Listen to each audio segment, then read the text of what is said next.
अस्सलाम वालेकुम व्यूअर्स, मैं Mohammad Ahmed respiratory therapist technology awareness channel के साथ हाजिर हूँ। व्यूअर्स, मैं आज आपके साथ एक अच्छे स्कोप वाले डिप्लोमा के बारे में बात करूँगा जो कि मैट्रिक के साइंस सब्जेक्ट्स के बाद करवाया जाता है और 2 इयर्स का डिप्लोमा है।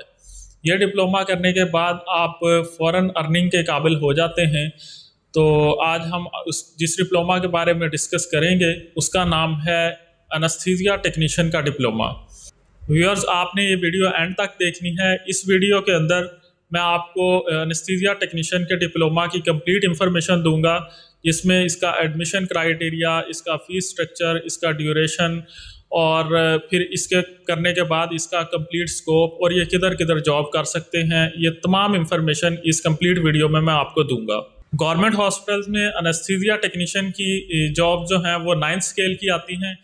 इसके अलावा इनको प्राइवेट हॉस्पिटल्स में भी 30 से 35 हज़ार रुपये तक इनिशियल बेसिक पे पैकेज दिया जाता है। ये लोग हॉस्पिटल्स के आईसीयू या ऑपरेशन थिएटर के अंदर काम करते हैं। वहाँ पे ये लोग एनेस्थीसियोलॉजिस्ट और एनेस्थीसिया टेक्नोलॉजिस्ट की सुपरविजन में काम करते हैं। ये उनकी हदायत और रिक्वायरमेंट के हिसाब से एनेस्थीसिया को प्रिपेयर करते हैं, पेशेंट को असिस्ट करवाते हैं, पेशेंट को सर्जरी के लिए प्रिपेयर करवाते हैं और इंस्ट्रूमेंट्स जो हैं वो उनको स्टरलाइज करने में मदद देते हैं। ये तमाम काम एनेस्थीसिया टेक्नीशियन, एनेस्थीसिया टेक्नोलॉजिस्ट और एनेस्थीसियोलॉजिस्ट की सुपरविजन में करते हैं। फिर सर्जरी के दौरान और सर्जरी के बाद में भी रिकवरी स्टेज के अंदर पेशेंट की जो है वो केयर वगैरह एनेस्थीसिया टेक्नीशियन करते हैं जब तक कि पेशेंट मुकम्मल होश में ना आ जाए। आजकल जिस तरह अनएम्प्लॉयमेंट बहुत ज़्यादा है, मैट्रिक करने के बाद स्टूडेंट्स अर्निंग के काबिल नहीं होते, तो उन स्टूडेंट्स के लिए एक अच्छा ऑप्शन है जो कम मार्क्स वाले होते हैं और फ़ौरन अर्निंग करना चाहते हैं, तो वो मैट्रिक के साइंस सब्जेक्ट्स के बाद इस 2 इयर्स के एनेस्थीसिया टेक्नीशियन के डिप्लोमा की तरफ जा सकते हैं। गवर्नमेंट इंस्टीट्यूशंस में एडमिशन लेने के लिए मैट्रिक के साइंस सब्जेक्ट्स के साथ, जिनमें फ़िज़िक्स, केमिस्ट्री, बायोलॉजी शामिल है, उनमें 80% या उससे ज़ायद मार्क्स का होना ज़रूरी होता है। गवर्नमेंट इंस्टीट्यूशंस में एडमिशन होने की सूरत में इसकी जो फ़ी है वो 1 साल की 20 से 30 हज़ार रुपया तक होती है। ये 2 साल का डिप्लोमा है तो तकरीबन कंप्लीट डिप्लोमा की 60 हज़ार रुपये तक फ़ीस हो सकती है। मैट्रिक में साइंस सब्जेक्ट्स के अलावा उन लोगों को एडमिशन में प्रेफरेंस दी जाती है जिन्होंने एफएससी प्री मेडिकल की हो फ़िज़िक्स, केमिस्ट्री, बायोलॉजी के साथ, या वो हाफ़िज़ कुरान हो। जो लोग हाफ़िज़ कुरान होते हैं उनके मेरिट के अंदर 10 मार्क्स एक्स्ट्रा ऐड होते हैं और इसी तरह जिन लोगों ने एफएससी प्री मेडिकल की होती है उनके 20 मार्क्स मेरिट में एक्स्ट्रा ऐड होते हैं। प्राइवेट इंस्टीट्यूशंस में इसका एडमिशन लेना बहुत आसान है। प्राइवेट इंस्टीट्यूशंस में एडमिशन लेने के लिए मैट्रिक के साइंस सब्जेक्ट के साथ 50% या इससे ज़ायद मार्क्स का होना ज़रूरी होता है। प्राइवेट इंस्टीट्यूशंस में एडमिशन होने की सूरत में इसका जो फ़ीस स्ट्रक्चर है उसमें 50 to 70,000 पर ईयर होता है।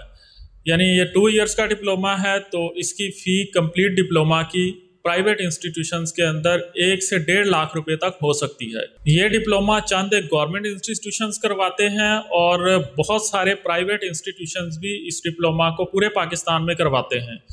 इन तमाम इंस्टीट्यूशंस का लिंक मैंने डिस्क्रिप्शन में दे दिया है, आप वहाँ से देख सकते हैं कि किधर ये डिप्लोमा ऑफ़र किया जाता है। प्राइवेट इंस्टीट्यूशंस में एडमिशन लेते हुए आपने सिर्फ एक चीज़ का ख्याल रखना है कि ये अगर पंजाब में आप इंस्टीट्यूशंस में एडमिशन ले रहे हैं तो वो पंजाब मेडिकल फैकल्टी से अप्रूव्ड या अफिलिएटेड हो, और अगर सिंध में एडमिशन ले रहे हैं तो सिंध मेडिकल फैकल्टी के से अप्रूव्ड या अफिलिएटेड हो। इसी तरह अगर केपीके के इंस्टीट्यूशंस में आप एडमिशन ले रहे हैं तो केपीके मेडिकल फैकल्टी से ये अप्रूव्ड हो, और अगर बलूचिस्तान के इंस्टीट्यूशंस में एडमिशन ले रहे हैं तो बलूचिस्तान मेडिकल फैकल्टी से अप्रूव्ड या अफिलिएटेड हो। अब इसके स्कोप के बारे में डिस्कस कर लेते हैं। एनेस्थीसिया टेक्नीशियन एक अच्छे स्कोप वाला डिप्लोमा है।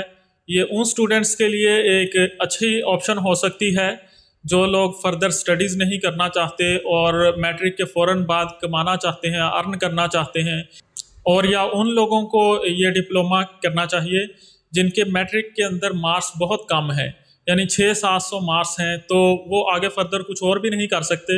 उनके लिए ये एक अच्छी ऑप्शन है कि वो एनेस्थीसिया टेक्नीशियन का 2 इयर्स का डिप्लोमा करें। उसके बाद वो तकरीबन 30-35 हज़ार रुपया अर्न करने के काबिल हो जाते हैं। अब रिसेंटली एक अपडेट आई है कि पंजाब मेडिकल फैकल्टी ने ये जो 2 इयर्स का डिप्लोमा है एनेस्थीसिया टेक्नीशियन का, या और जो 2 इयर्स के डिप्लोमास हैं, इनको एफएससी के इक्वल करार दे दिया है। यानी अब ये लोग अगर फर्दर स्टडीज़ करना चाहें, कोई बीएस अलाइड हेल्थ साइंसेज के बीएस प्रोग्राम्स के अंदर एडमिशन लेना चाहें, तो इनको उसमें भी एडमिशन मिल सकता है और ये अपनी फर्दर स्टडीज़ भी कंटिन्यू कर सकते हैं। अब जो लोग एफएससी के बाद बीएस के अलाइड हेल्थ साइंसेज के 4 ईयर प्रोग्राम्स कर रहे होते हैं, तो वो अपनी स्टडीज़ के दौरान कोई जॉब नहीं कर सकते या कर पाते। तो जिन लोगों ने डिप्लोमा किया हुआ होगा पहले, उनके लिए एक अच्छी ऑप्शन है कि वो ट्रेंड हुए हुए होते हैं, उन्हें काम अच्छे तरीके से आता होता है, तो वो बीएस करने के दौरान अपना एक्सपेंस खुद उठा सकते हैं। वो 2 इयर्स के डिप्लोमा की बेस के ऊपर कहीं भी प्राइवेट जगह पे जॉब कर सकते हैं और साथ साथ अपनी फर्दर स्टडीज़ को भी कंटिन्यू रख सकते हैं। जिस तरह एनेस्थीसिया टेक्नीशियन एक अच्छे स्कोप वाला डिप्लोमा है, सेम इसी तरीके से और डिप्लोमाज भी हैं जिनमें डिस्पेंसर क्लास डिप्लोमा है, मेडिकल लैब टेक्नीशियन है और ऑपरेशन थिएटर टेक्नीशियन है।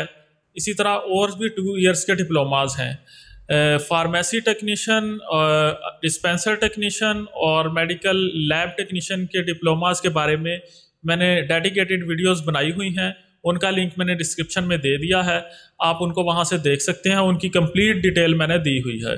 Kindly like, comment, share and subscribe our channel so that our further videos will reach you easily.